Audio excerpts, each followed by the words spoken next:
let's talk about that long report. You know the one that's been kind of staring you down from your to-do list, feeling less like a task and more like a mountain? We've all been there. But what if I told you there's a way to conquer it?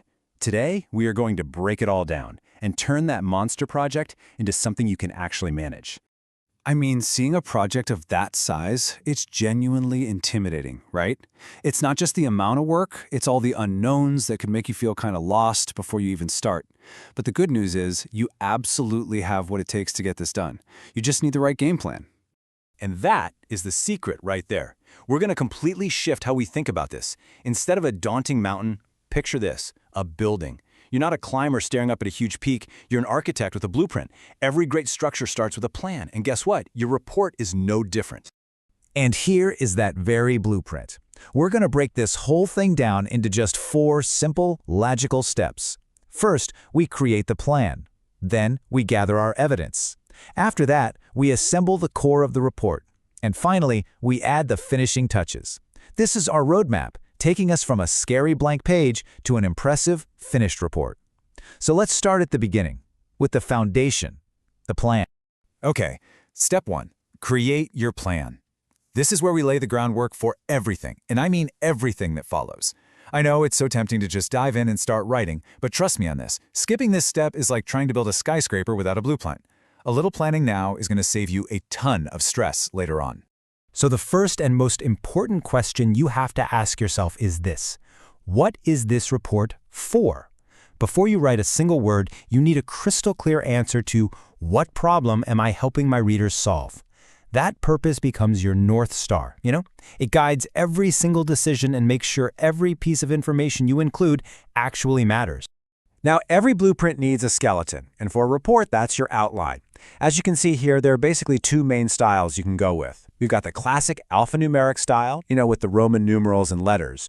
Or you can use the decimal style, which is actually perfect for really technical reports where you have lots of little subpoints. Honestly, there's no right or wrong answer. Just pick the one that feels right for your information. So once you've picked a style, you've got to decide on the logic. How are you going to organize all your ideas? Well, it totally depends on your topic. If you're building an argument, you probably want to start with your most important point first. If you're explaining how to do something, well, that's sequential, step by step.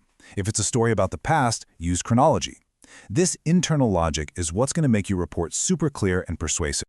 All right, our blueprint is ready to go. So let's move on to step 2, gathering the evidence. In our construction metaphor, this is where we go out and collect all the building materials, the facts, the data, the proof that's going to make up the real substance of our report. A lot of the time, your report is going to need you to find brand new information. We call this primary data. And as you can see, there are 3 main ways to get it. You can analyze documents, you can conduct your own observations, or you can run surveys. Let's just take a quick peek at each of these. First up, we've got documents. This is all about digging into information that already exists. It could be anything, really. Historical records, old company files, public data. The key here is you're not creating something new. You're just finding the story that the existing evidence is already telling. Next up, observations. This is true firsthand research. You become the investigator, using your own eyes and ears to see how a process really works or how people behave out in the real world. What's so powerful about this is that you can uncover things you would just never find in a spreadsheet or an old file. And finally, surveys. When you need to know what a specific group of people thinks or feels about something, a well-designed survey is your best friend. It's a structured way to gather opinions and data right from the source, and that can add a really powerful human element to your report. Okay, we've got our plan, and we've got our materials. Now it is time for step 3, assembling the core.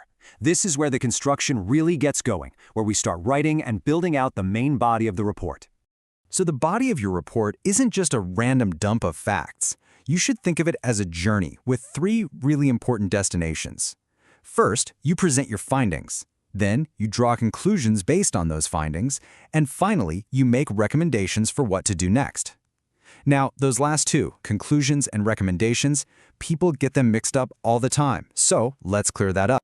This difference is so important. A conclusion looks backward. It interprets the facts you found and answers the question, okay, what does all this data mean? A recommendation, on the other hand, looks forward.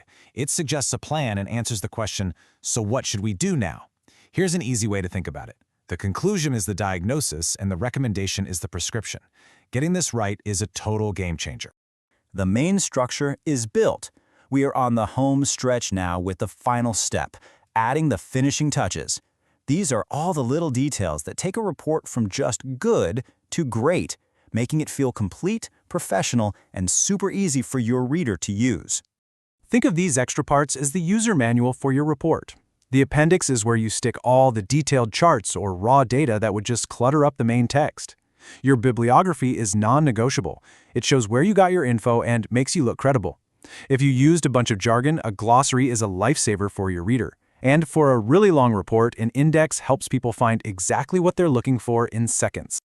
And finally, we get to the most important finishing touch of all, revision. I love this quote because revision literally means to see again. It's not just about fixing typos, It's about stepping back, taking a breath, and looking at your own work from a completely fresh perspective. This is your chance to make your arguments even sharper and make sure your report really hits the mark. So there you have it, a 4-step blueprint to turn any intimidating report into a project that you can actually manage.